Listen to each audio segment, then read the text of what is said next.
Tudo bem, pessoal? Então hoje a gente vai trabalhar sobre medidas de variação ou medidas de dispersão, né? São sinônimos os dois nomes, mas a ideia é calcular variação. Se você pensar um pouco, você vai ver que é raro aquilo que não muda, tudo está mudando, né? Então, poucas variáveis se mantêm constantes ao longo do tempo. Então, é importantíssimo a gente calcular variação. A gente quer saber de uma maneira simples se a variação é grande, se ela é pequena, né? Se aquele conjunto que você está estudando é mais homogêneo, ou seja, eles são mais parecidos ou é mais heterogêneo, se eles são mais dispersos uns dos outros, são diferentes uns dos outros. Então, para isso eu coloquei aqui 3 séries, para a gente observar e analisar cada uma delas. Temos aqui série A, B e C. O número de dados é um número reduzido justamente para a gente perceber essa variação. Se eu observar a série A, existe variação? Não. Todos os valores são exatamente iguais a 12. Não tem variação alguma. A série B, opa, já mudou um pouquinho. Já não é todo mundo igual. Na primeira, perfeito, ó, todo mundo é 12, todo mundo é igual, então não tem variação. E na segunda, tem variação? Tem, já tem uma certa variação. E o terceiro conjunto? Bem mais. Bem mais. E era essa a ideia, da gente visualmente observar que eu não tenho variação, eu tenho uma variação que pode ser pequena e eu tenho uma variação que pode ser grande. Aí agora pense, como é que eu vou medir variação? Como é que eu faço para medir variação? A variação, ela tem que estar relacionada com alguma coisa. Está mudando, mas está mudando em relação ao quê? Como é que você sabe que subiu o leite? Como é que você sabe que subiu a cerveja, ou o trigo, ou o feijão, ou qualquer outro? Se você vai no mercado, você vai comparar, não vai? Você vai chegar lá e falar assim, putz, isso aqui custava R$ 2,80, agora está custando R$ 3,20. Opa, subiu, mudou. Ou pode ser ao contrário, que seria bom também. Aquele produto que está custando lá R$ 2,80, agora está custando R$ 2,50. Ó, diminuiu. Está mudando, está variando. E pode ser tanto para mais quanto para menos. Mas pense, se você não tiver uma referência, você não consegue saber se mudou ou não mudou. Para saber que mudou, eu preciso comparar com alguma coisa. Então, dentro das medidas que a gente vai trabalhar de variação, a gente tem medidas mais simples, medidas mais complexas. A mais utilizada, sem dúvida nenhuma, é uma que chama variância, né? E em decorrência dessa variância, a gente vai ter uma que chama desvio padrão. Mas essa medida, ela precisa ser calculada com base em alguma coisa. Ah, está mudando, está variando? Tá, mas em relação ao quê? Como é que eu vou comparar para saber se é grande, se é pequeno? Não tem como eu não ter alguma coisa para comparar. O que seria a minha comparação? Nas medidas de tendência central, a gente aprendeu lá moda, média, mediana, né? E verificou que a mais confiável delas é a média. Por que a média é a mais confiável? Porque ela utiliza todos os valores da série. Ela não deixa ninguém de fora. Então, a gente vai usar a nossa média para fazer esse cálculo. Aqui eu vou utilizar o símbolo da média populacional. Então, eu estou considerando que tanto a série A, quanto a B, quanto a C, né, são populações. Eu vou calcular a média do conjunto A, vou calcular a média do B e vou calcular a média do conjunto C. Do conjunto A, a gente não precisa, obviamente, nem fazer cálculo, porque todos os valores são iguais, consequentemente, a média também é igual. Então, a média do conjunto A é igual a 12. Agora, vamos analisar a média do conjunto B. Se você somar todos os dados, né, e se eu não errei nenhum cálculo, ela vai dar exatamente também igual a 12. E você vai observar que a média do conjunto C, somando tudo também, fazendo a divisão, também vai dar 12.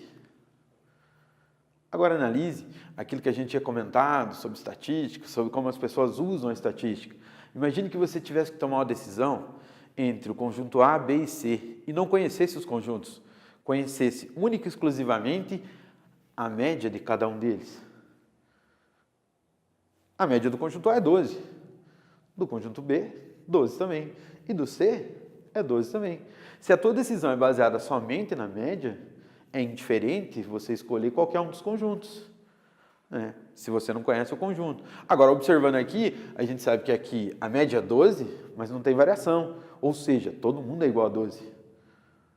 Aqui, a gente já discutiu que a variação, ela existe, né? E ela não é tão grande assim. Então, eu tenho uma média 12 com uma variação não tão alta. Já no conjunto C, a variação é maior. Então, a média é 12 e a variação é grande, é maior. Agora, eu sei a média, mas como é que eu faço para calcular efetivamente qual é essa variação? Porque o que eu estou buscando é um número, eu quero um valor, eu quero um resultado. Quero dizer assim, a média é 12 e a variação é tanto. A média é 12 e a variação é tal valor. Como calcular? Qual a sugestão para calcular isso? Aí vem a ideia, que é uma ideia simples. A gente quer saber o seguinte, vamos comparar todo mundo com a média, certo? A gente quer saber se o número está perto ou está longe da média. É isso que eu quero saber. O número está perto ou longe. É esse o meu objetivo. Aqui, nos nossos exemplos, eu não vou calcular nenhuma medida para o conjunto A, porque ela vai ser nula, obviamente, porque os elementos são todos iguais. Então, vamos fazer nossa primeira análise com o conjunto B.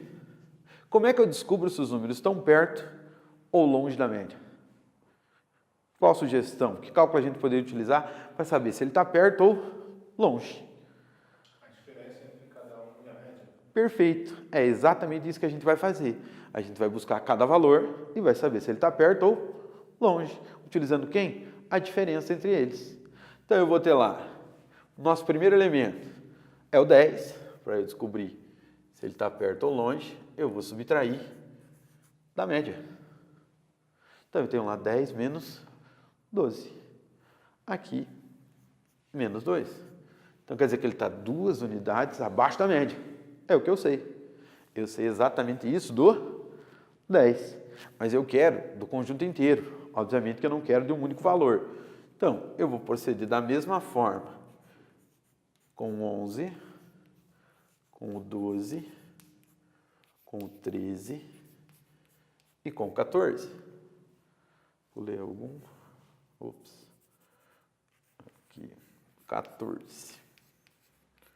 Então, eu tenho 11 menos 12, menos 1. 12 menos 12, 0. Se a diferença for 0, obviamente que o número é exatamente igual à média. É a única possibilidade. 13 menos 12, agora é um positivo. Então, quer dizer que esse valor está acima da média. Uma unidade acima. E aqui, 2 unidades. Então, eu sei perfeitamente, com relação a cada um desses valores aqui, se eles estão próximos, se eles estão longe, se eles estão abaixo ainda, se eles estão acima, ou se eles são iguais à média.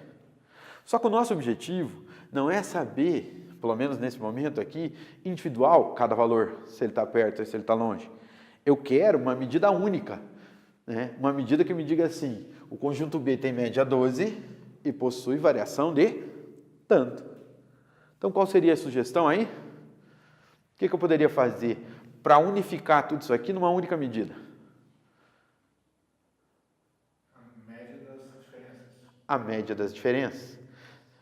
O problema de fazer a média das diferenças é que surge um problema aqui que a gente viu lá atrás já, falando de média, que a média dos desvios em relação, né, à própria média é sempre nula. Então, era perfeito eu fazer a média dos desvios. Então, eu vou fazer lá menos 2, menos 1, vai dar menos 3. Com 0, menos 3. Mais 1, mais 2, 3 positivo. Ou seja, isso aqui vai dar 0. E está perfeito, né? Calculei minha variação. Quer dizer que a variação é 0? Não, é impossível.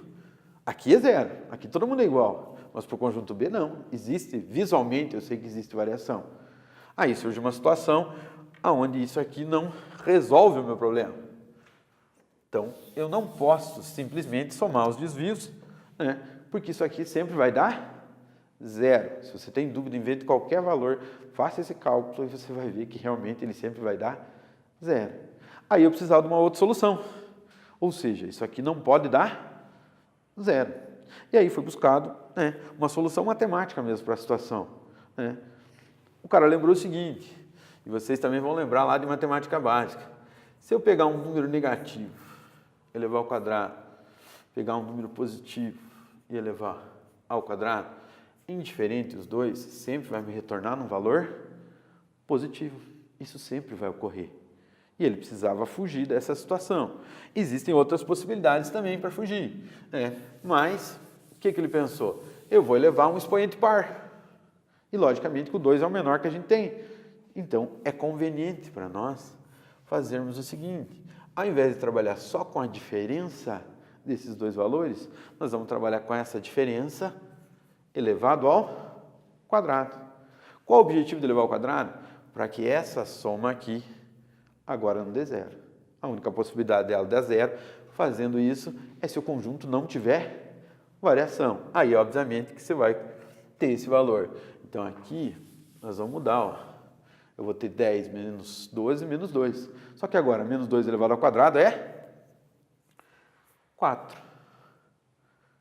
Aí, eu não vou ter mais o problema que eu tinha quando eu somava todos os valores e encontrava o valor zero.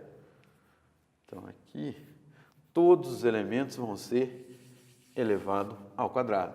Aqui vai ficar 11 menos 12, menos 1, menos 1 ao quadrado, 1 positivo. 12 menos 12, 0. Aqui 13 menos 1 ao quadrado também vai dar 1. Agora aqui 14 menos 2 vai dar 2, que ao quadrado vai dar 4. Agora eu não tenho mais aquele problema que eu tinha anteriormente. Então, é essa a necessidade mesmo de elevar todas as diferenças ao quadrado. Somando todas elas, 4 mais 1, 5, mais 1, 6, mais 4, 10. Agora eu consigo ter a soma dos meus quadrados aqui. Só que lembra que a gente falou, e até a sugestão era fazer a média dos desvios? Então, eu vou levar em consideração qual é a quantidade de valores, quantidade de termos que eu estou trabalhando. Aí eu vou pegar os meus 10 aqui e eu vou analisar que eu tenho 5 elementos, então divido isso aqui por 5. Dividindo 10 por 5, eu cheguei que a minha variação é 2. Esta variação, esse 2, agora ele passa a ter um nome já. Eu tenho que identificar ele.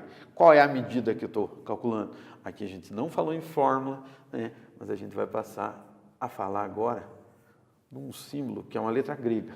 Tudo que é da população, quando você fala do todo, né, você utiliza a letra grega, a exemplo da média. Né? Então aqui é a mesma coisa.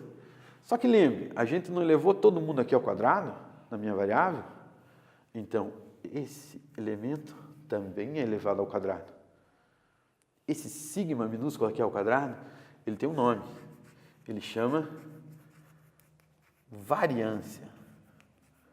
Nesse caso aqui, variância populacional. Qual é a minha variância? 2. Só que aí surge um outro problema com esse 2. Qual a dificuldade desse 2? A dificuldade, nesse caso, eu poderia falar assim, eu tenho um conjunto de média 12 e de variância 2. Né? Só que quando a gente estiver trabalhando lá na ordem prática, você vai ter unidades relacionadas àquilo que você está fazendo. Então, por exemplo, vou imaginar que aqui fosse metros. Perfeito. A minha variação é 2 metros ao quadrado. E isso faz sentido.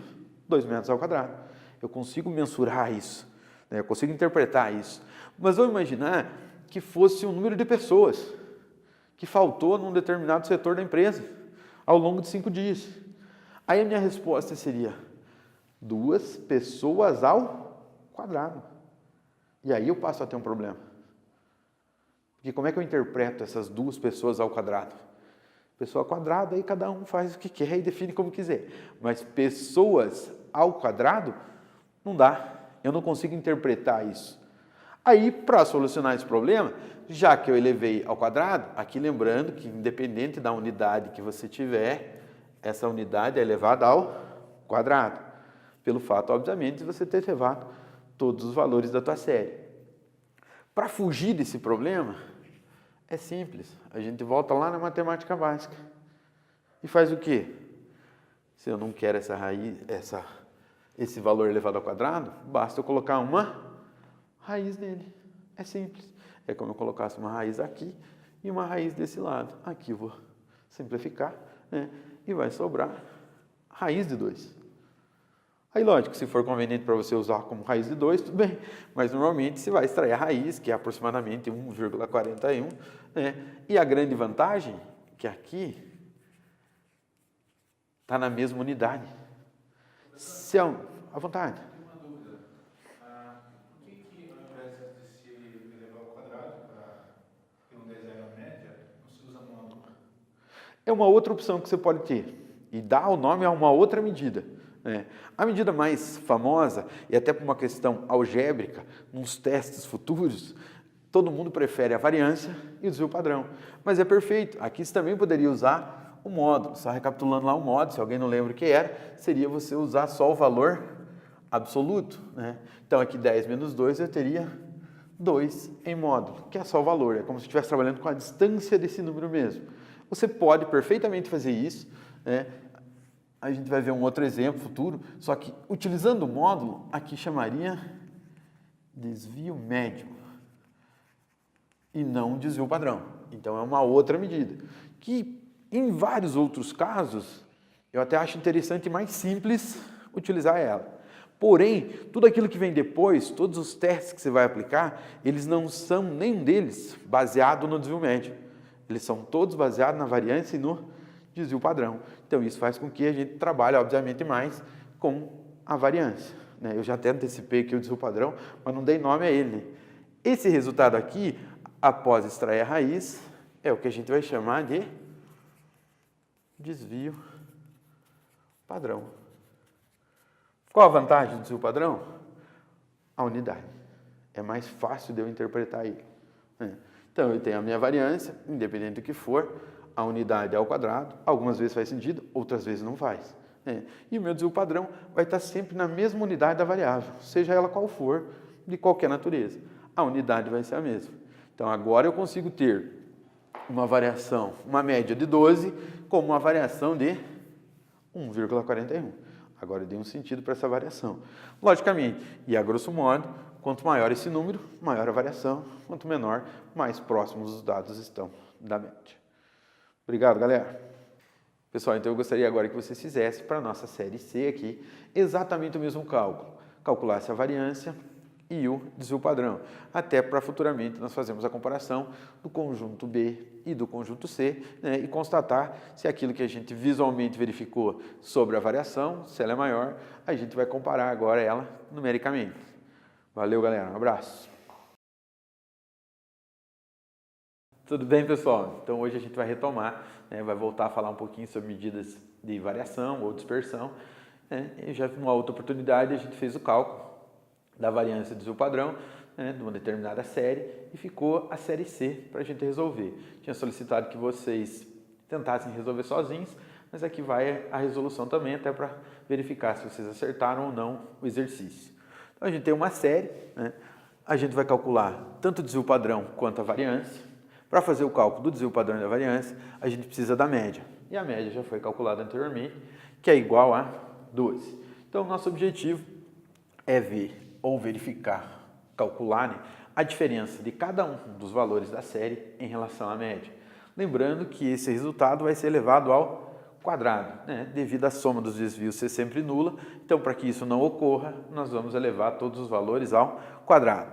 Então, a gente vai iniciar lá com o zero, menos a média, que é 12, e esse resultado vai ser elevado ao quadrado. Então, 0 menos 12 dá menos 12. Menos 12 ao quadrado, 144. Vamos proceder da mesma forma para todos os outros valores. Então, 5 menos 12, também elevado ao quadrado. 5 menos 12, menos 7. Menos 7 ao quadrado, 49. 12 menos 12 ao quadrado, aqui o valor é igual à média, então dá 0, 0 ao quadrado, 0 também. 18 menos 12, elevado ao quadrado, 18 menos 12, 6, 6 ao quadrado, 36. E o nosso último valor, 25 menos 12, também elevado ao quadrado. 25 menos 12 é 13, e 13 ao quadrado é 169. Então, após calcular todos os desvios, vamos fazer a soma total, que dá 398. que é esse 398? No exemplo anterior, a gente não utilizou diretamente fórmulas, mas é importante que vocês também tenham contato, né, para ir se familiarizando com as fórmulas. Muita gente odeia as fórmulas, só que você tem que pensar que a fórmula veio para te ajudar, né? Então você pega uma série de exercícios que tem uma maneira de resolver e você utiliza uma fórmula para isso. Então, símbolo da variância populacional é um sigma minúsculo. Se você analisar o que é esse 398, ele é a soma de todos os desvios elevado ao quadrado. Como é que a gente poderia generalizar isso aqui? O 0, 5, 12, o 18 e o 25 é a nossa variável, que comumente nós chamamos elas de x. Então nós temos um x. Quem é esse x? X aqui são todos os valores. Lógico que você poderia chamar de x1, x2, x3. Aqui só para generalizar. Foi subtraído. Subtraído de quem? Aqui é o 12. É um valor fixo, é uma constante. Da onde surgiu essa constante? Da nossa média. Então, é o valor da variável menos a média. E esse resultado foi elevado ao quadrado. Então, a gente vai representar da mesma forma. Foi elevado ao quadrado. Então, o que a gente escreveu aqui, agora, usando uma notação matemática mesmo? Cada valor menos a média elevado ao quadrado. Só que lembrando que a gente precisa de quem? Da soma desses valores. E aí vai entrar um outro símbolo, que é o símbolo de somatório, que você já conhece. Então, é o somatório de cada variável menos a média elevado ao quadrado. Aí, essa soma, a gente ainda vai fazer uma divisão, né? E a divisão por quem? Pelo número de termos que contém a tua série. Se ela contém 10 termos, você divide por 10. Se for 50, divide por 50. Para generalizar isso aqui também, a gente usa N. Então, observe, como a gente está calculando variância e considerando o nosso conjunto uma população, a gente utilizou a notação para a população. O sigma representa a variância populacional, o mi aqui, média populacional, e quando for população, a gente vai usar um N maiúsculo. Então, a gente deduziu a nossa fórmula através do exercício. Fala, nossa, mas olhando para essa forma parece complexo. Não tem nada de complexo. Você já fez o cálculo. Quem é toda a parte de cima aqui da fórmula? É a soma de cada variável menos a média ao quadrado. Numericamente, 398. Quem é N? N é o número de termos. No nosso exemplo, a gente tem 5 valores. Então, é o 398 dividido por 5. Tranquilo? Fazendo a divisão, 79,6. Então, a nossa variância é 79,6. Aí, como a gente já discutiu, a variância fica mais complexo você interpretar ela, pelo fato de todas as unidades serem elevadas a todos os valores ao quadrado, consequentemente a unidade também. Então, para ficar na mesma unidade, nós temos o nosso desvio padrão. Quem é o desvio padrão? É extrair a raiz da variância. Então, a raiz de quem? É a raiz do nosso 79,6. Aí você vai lá na tua calculadora, vai extrair a raiz, vai dar aproximadamente 8,9. Tem mais casas decimais, aqui eu vou deixar só 8,9. Tranquilo, pessoal? Só para complementar aqui, da mesma forma que a gente escreveu uma fórmula para a variância populacional, você pode fazer exatamente a mesma coisa para o desvio padrão. Então, só para fixar as duas aqui, perceba o seguinte, ó. Você não tirou a raiz do número aqui para virar o desvio padrão? Então, é exatamente isso aqui dentro de uma raiz. Essa será a nossa fórmula para o desvio padrão populacional. Perceba lá que é exatamente a fórmula da variância, só que com a raiz quadrada. Então, aqui eu tenho variância populacional, aqui eu tenho meu desvio padrão populacional. Tranquilo, pessoal? No nosso próximo exemplo, a gente vai falar sobre variância e desvio padrão ainda. Só que vai considerar uma amostra agora e vai ver o que difere do cálculo da população e da amostra. Então, continuando ainda falando sobre medidas de variação, né, a gente vai fazer o cálculo da variância, do desvio padrão e da Patrícia aqui entrando, ajudando aqui. Valeu aí! Tudo bem, pessoal? Então, a gente vai continuar calculando variância de seu padrão. Só que agora a gente vai fazer o cálculo considerando a nossa base de dados uma amostra. Então a gente vai ver que diferença existe entre esse cálculo. Então, eu considerei aqui um conjunto formado também por 5 elementos, o 10, o 20, o 30, o 40 e o 50, mas agora eu estou considerando sendo uma amostra. Se a gente lembrar lá do nosso cálculo que a gente fez para calcular quando consideramos uma população, a gente precisava da nossa referência. E isso não muda, continua exatamente a mesma coisa. Então eu preciso saber a média desses valores. Lembrando lá que para o cálculo da média, eu somo todos os valores e divido pela quantidade. Então, ó, agora eu usei um X e uma barrinha em cima. Qual a diferença? Para efeito de cálculo, nenhum. O cálculo da amostra e da população para a média é exatamente o mesmo. O que muda é a notação. Até para você, quando for, você vai ler um artigo, vai ver uma revista e pelo próprio símbolo você já define se ele trabalhou com amostra ou população. Né? Tomar um certo cuidado que nem sempre esse rigor, né, é considerado. Mas se você observar um X e uma barrinha, né, é a média de uma amostra e não a média de uma população. Lembrando que o cálculo é o mesmo. Então aqui, somando todos os valores e dividindo, eu vou ter 10 mais 20, 30, mais 30, 60, com 40, 100, mais 50, 150.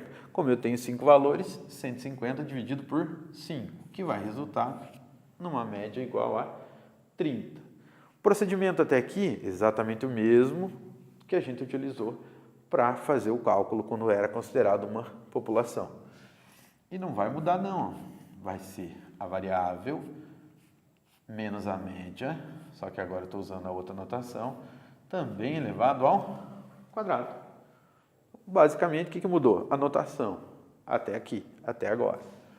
Então, vai ser 10 menos 30 ao quadrado, depois 20 menos 30 também ao quadrado, 30 menos 30 ao quadrado, 40 menos 30 ao quadrado e 50 menos 30 ao quadrado.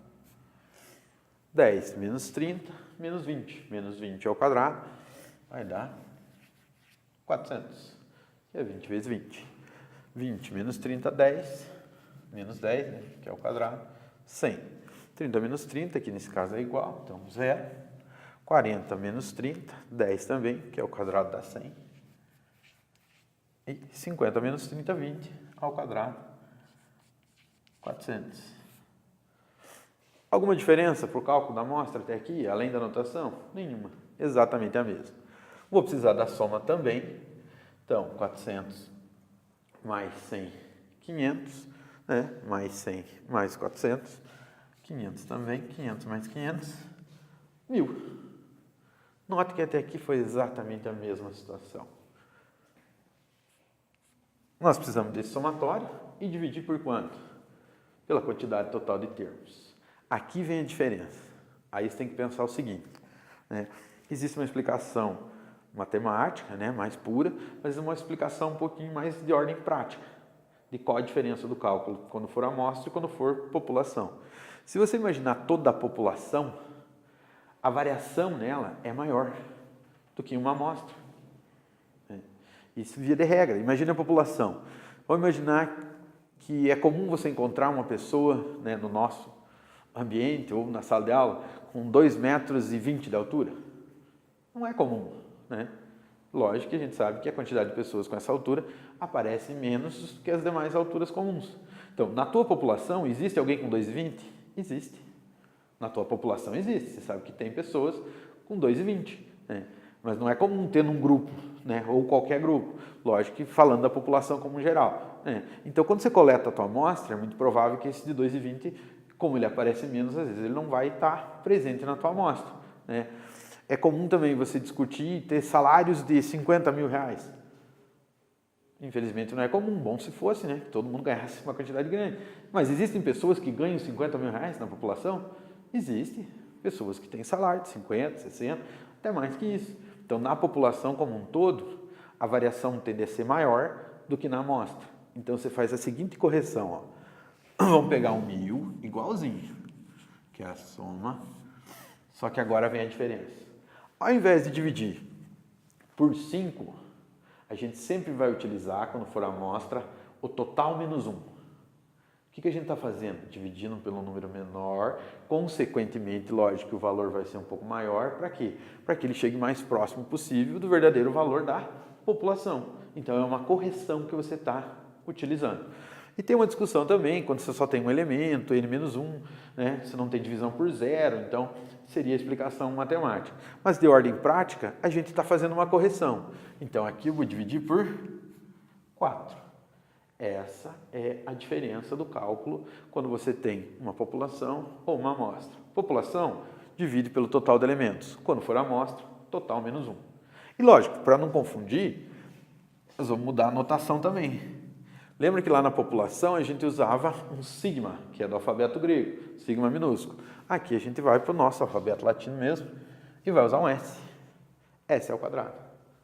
Ah, mas o que quer dizer esse S ao quadrado? S ao quadrado é variância também. Só que variância amostral. Essa é a notação utilizada. Então, o procedimento basicamente é o mesmo, a grande diferença está aqui, no nosso denominador. Divide pelo total menos 1. Fazendo o cálculo, 1.000 dividido por 4, 250. Então, a variância é 250. E para calcular o desvio padrão, como é que era o procedimento? Exatamente da mesma forma, vamos utilizar a raiz. Mesmo raciocínio. Então, a raiz de 250. Esse é o valor do desvio padrão. Esse é o valor da variância.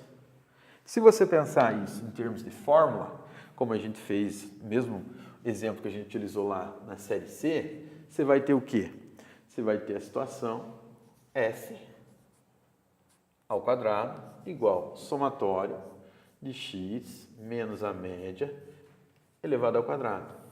E a diferença veio no S, obviamente, né, que mudou a notação, no símbolo da média, e agora a diferença vem aqui. N menos 1. Ah, para qualquer conjunto, professor, é só fazer N menos 1 quando for a amostra? Sim. Existem situações distintas, específicas, que as pessoas utilizam, né, um denominador diferente, mas isso é extremamente raro. A calculadora, o computador, o programa que você vai usar de estatística, todos eles utilizam o cálculo exatamente desta forma. N menos 1.